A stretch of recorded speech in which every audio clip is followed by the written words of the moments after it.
হ্যাঁ ভাই, যে দেশে পড়াশোনা করে কোনো লাভ হয় নাই, ঘুষ দিয়ে চাকরি নিতে হয়, আবার ঘুষের টাকা তুলতে ঘুষ খেতে হয়, নীতি ঠিক থাকে না, সেই দেশে বই খাতা রেখে কি লাভ? ছোট ভাই, বড় ভাই ও ছোট্ট সোনামণিরা, চলে আসুন আমাদের এই ভ্রাম্যমান ভাংরির দোকানে।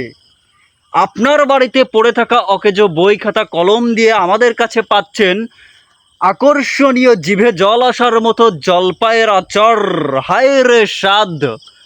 আরও পাচ্ছেন নারকেলের মালাই মালাই মালাই।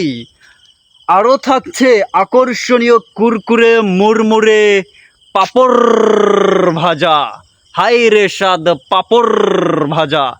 দেরি না করে ছোট ভাই, বড় ভাই ও ছোট্ট সোনামণিরা, চলে আসো আমাদের এই ভ্রাম্যমান ভাংরির দোকানে।